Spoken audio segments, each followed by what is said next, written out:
tous au programme. Aujourd'hui, on va aller analyser Hermès. Hermès qui est sur une zone de support très importante, tout comme LVMH, on l'a vu récemment. Ces actions sont sur des belles zones de support. On ira enfin, en fin de vidéo, du coup, analyser, faire le point en tout cas sur le CAC 40. Pour les marchés français, il se passe quelque chose sur le CAC 40 également. On a cassé à la baisse un support et on ira faire le point également sur le Nasdaq et le SP500 pour les marchés américains qui bougent en ce moment. Il y a des zones également de support intéressantes sur le marché américain. Mais il y a de la volatilité en ce moment. Il y a le marché qui bouge légèrement, qui corrige en tout cas, que ce soit en France ou aux États-Unis. On va commencer du coup par Hermès qu'on va analyser dans un premier temps en hebdomadaire. Alors Hermès qui est sur une tendance très haussière, comme on peut le voir.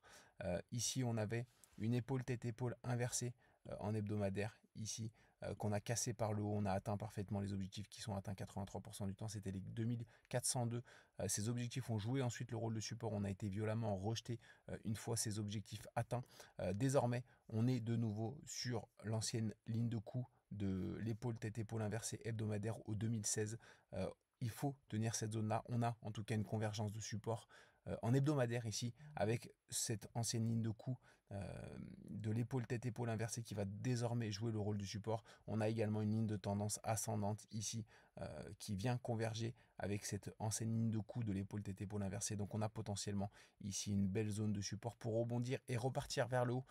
On va voir également en daily qu'on avait quelque chose d'intéressant, un gap mais qui a cédé. Voilà, c'était le gap ici. Alors je vais le retracer de nouveau parce que je l'ai enlevé. Voilà, on avait un gap ici qui a cédé, on l'a franchi, à la baisse on a rebondi dans un premier temps ici, mais ensuite il a été testé à plusieurs reprises pour enfin casser par le bas. Malheureusement, il ne jouera pas le rôle de support qu'il a tendance à jouer, enfin que les gaps ont tendance à jouer de temps en temps, en tout cas vu que là c'était quand même un gap de rupture. Souvent ces gaps là, ce genre de gap joue le rôle de support, ce ne sera pas le cas cette fois-ci. Ici on a également du coup un canal descendant ici avec la zone de résistance ici et la zone de support ici pour revenir sur l'ancienne ligne de coup. On est actuellement sur le support de ce canal descendant. Et ici, donc, on a potentiellement trois supports à la fois. Ce canal descendant daily, le support de ce canal descendant daily, on a l'ancienne ligne de coup en hebdomadaire et on a la ligne de tendance également en hebdomadaire. Donc à cet endroit-là, on a vraiment une belle zone sur laquelle on est susceptible désormais de rebondir. Voilà, c'est ce que je privilégie en tout cas sur Hermès.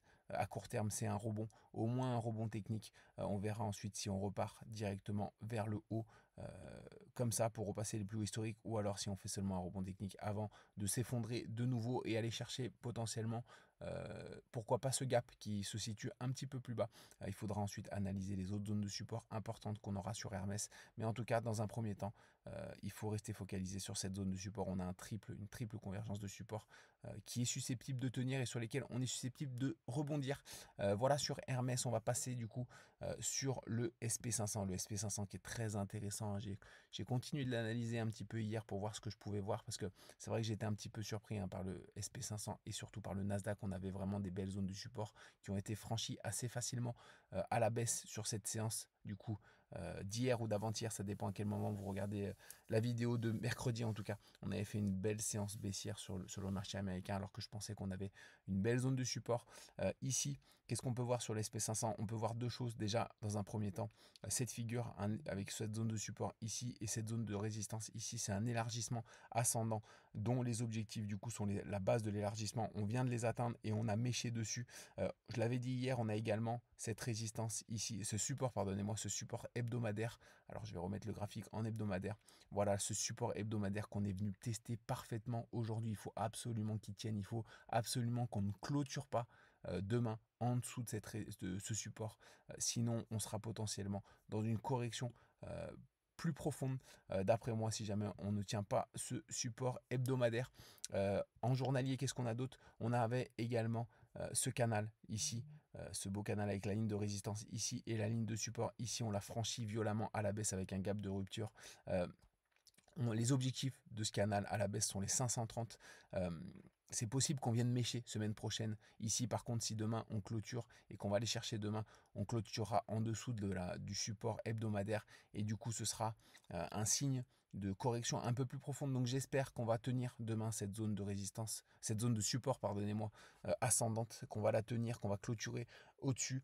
Peut-être que semaine prochaine, on ira éventuellement rechercher les objectifs du canal, mais c'est pas sûr parce qu'on a vraiment une belle zone ici de support avec ce gap qu'on doit combler. On a les objectifs du coup de cette figure orange qu'on a vu qui sont les 537, également 80.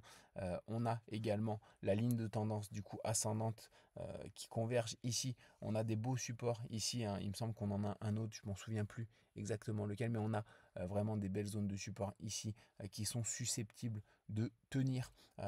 Si jamais on descend un petit peu plus bas, on voit que le canal du coup, les objectifs du canal sont égales du coup aux objectifs, en tout cas une ancienne résistance ici dont on a buté ici et qui a joué le rôle de support ensuite ici. Donc ici on a également une belle zone de support, mais on n'en est pas là pour le moment. Il faut vraiment tenir cette zone là encore une fois en hebdomadaire.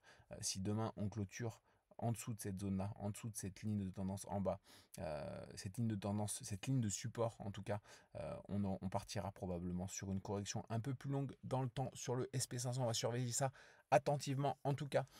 En ce qui concerne le Nasdaq également qui est très intéressant en ce moment, je vais le mettre en grand écran. Alors, le Nasdaq, on a atteint les objectifs de cette figure, de cet élargissement ascendant angle droit avec une zone de résistance ici, une zone de support ici. Ces objectifs sont atteints 91% du temps, donc on n'a pas eu de mal à les atteindre. On a méché même un petit peu en dessous. On a des objectifs secondaires qui sont 444, 60, qui sont atteints 43% du temps. Seulement, il ne faut pas les privilégier. En tout cas, ici, on a cette zone également, cette ligne de tendance ascendante qu'il va falloir tenir en hebdomadaire. Alors, on n'y est pas encore dessus hein, sur le Nasdaq, on la voit. Ici, on a un canal. C'est cette zone ici qu'il faut tenir en hebdomadaire. Je pense qu'on a une petite marge encore sur le Nasdaq. Voilà, donc le SP500, on est dessus. Le Nasdaq, on a encore une petite marge. Pareil que pour le Nasdaq, hein, pareil que pour le SP500, pardonnez-moi. Si on franchit, si on clôture demain soir en dessous de cette ligne de tendance, on aura potentiellement une correction d'une plus grande amplitude et d'un peu plus longue dans le temps. Probablement que si on rebondit tout de suite ici sur cette zone de support, on va suivre ça également attentivement. Qu'est-ce qu'on a d'autre en daily? Je voulais vous parler, il me semble, d'autres choses sur le Nasdaq. On est également sur cette zone de support. Voilà, la zone de support des 460,20 qui a joué le rôle de résistance ici, qui a joué ensuite le rôle de support ici. On l'a franchi légèrement, on a clôturé légèrement à la baisse sur cette zone de support, donc elle a du mal à tenir cette zone de support. On a également une dalle béton ici, hein. On a l'ancienne du coup une ancienne résistance ici qu'on est venu tester à 2 reprises, ici qui a joué ensuite le rôle de support. Ici, si jamais on vient un petit peu plus bas, tester cette ligne de tendance hebdomadaire, encore une fois, on pourra mécher éventuellement sur cette zone avant de repartir vers le haut. En tout cas, ici, on est déjà sur une zone importante.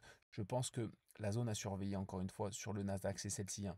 C'est ici. Il va falloir vraiment tenir ces zones-là. Il va pas falloir demain qu'on clôture en dessous de cette ligne de tendance. Encore une fois, c'est vraiment, alors je le répète, hein, mais c'est vraiment important pour qu'on ne parte pas sur du coup une tendance hebdomadaire qui peut être un petit peu longue dans le temps, en tout cas une correction qui va pouvoir durer dans le temps. Ce sera un petit peu ennuyeux. Après, ce sera intéressant également parce que ce sera intéressant de cibler les points bas et la zone de support potentiel et de voir les figures de retournement qui sont créées à ces endroits-là parce que potentiellement après, si on identifie assez tôt une zone de support, on aura un potentiel de hausse qui sera très intéressant sur les marchés américains. C'est pour ça que c'est très important en tout cas de surveiller ce qu'on va faire du coup en fin de semaine demain et puis semaine prochaine et ces prochains jours parce que il va y avoir vraiment ensuite de belles opportunités. Alors on va passer désormais sur le CAC 40, le CAC 40 qui est très intéressant. Il y a beaucoup de choses intéressantes en ce moment quand il y a de la volatilité. Il y a beaucoup de choses intéressantes. Le CAC 40 qui a franchi par le bas enfin ce canal du coup entre les 23 245 et les 23 960. On est en direction des objectifs secondaires de cette grande figure ici, de cet élargissement ascendant angle droit avec une zone de résistance ici, une zone de support ici. Ces objectifs sont les 22 545 qui sont atteints seulement 43% du temps. Mais là, comme je le disais depuis quelques jours, voilà, on patientait, on consolidait en tout cas un petit peu trop longuement ici. Et quand on consolide longuement dans des zones de range comme ça et que le mouvement vient du haut, en général, on a des continuations de baisse entre 6 et 7K sur 10. Donc voilà, c'était à privilégier. C'était à privilégier la cassure baissière. C'est ce qui s'est passé, c'est ce qu'on a vu du coup aujourd'hui avec un gap baissier. Je m'attendais dans un premier temps à venir combler peut-être ce petit gap avant de repartir vers le bas. Ça n'a pas été le cas, hein. On a cassé directement à la baisse. On est venu combler partiellement dans un premier temps ce support qui va jouer également le rôle de support majeurs. Est-ce qu'on va venir chercher les objectifs des 22 545 ou alors est-ce qu'on va rebondir directement sur le support pour repartir ensuite vers le haut? En tout cas, je privilégie sur le CAC 40 un rebond ici. Je ne vois pas passer en dessous des 22 545. C'est toujours une possibilité, hein, bien sûr. C'est pas moi qui décide, hein, c'est les marchés qui décident. Il faut s'adapter, mais c'est pas le scénario que je privilégie. Ici, on a une belle zone de support, on a des objectifs, des figures qui sont baissières et qui sont à cet endroit-là.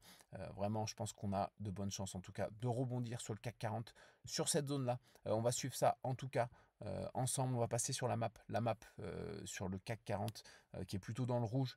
Aujourd'hui, on a juste Rémi Cointreau qui fait plus 5,5%, qui se réveille un petit peu malgré les baisses ces derniers jours, ces dernières semaines sur Rémi Cointreau. On a Michelin qui fait plus 5%. On vient de casser une ligne de tendance baissière qui est très intéressante et qui pourrait voir Michelin repartir sur une tendance haussière. Il faudrait que je l'analyse également. Je verrai si je l'analyse demain ou si j'analyse plutôt LVMH qui est très intéressante également. Au niveau des pertes, on a Renault qui perd 7,5%, c'est énorme. On a Carrefour moins 5% avec Schneider Electric également, Christian Dior moins 2%, Alstom moins 2%. Voilà au niveau du marché français. Au niveau du marché européen, on a également une séance plutôt dans le rouge avec Coinbase qui perd 5,5%, MicroStrategy moins 4%, Google moins 3%, Microsoft moins 2,5%. Au niveau des gains, on a Intel, IBM qui fait plus 4,5%, Johnson & Johnson qui fait plus 2% avec Tesla, BlackRock plus 1%. Voilà une séance plutôt mitigée pour les marchés américains, mais je dirais plutôt dans le rouge. Donc on va suivre ça en tout cas. La journée de demain va être très importante, va être déterminante pour la suite. Voilà, on fera bien sûr, je vous retrouve bien sûr demain ce week-end pour le bilan de la journée de demain pour voir comment on a décidé d'évoluer sur les marchés américains et sur les marchés du CAC 40, comment le cours a décidé d'évoluer, si on part sur une consolidation potentiellement plus profonde et plus longue dans le temps ou alors si on rebondit tout de suite. C'est tout pour moi du coup aujourd'hui. Je vous souhaite un bon début de week-end et puis encore une fois, on se retrouve ce week-end pour le bilan de la journée de demain. À très vite.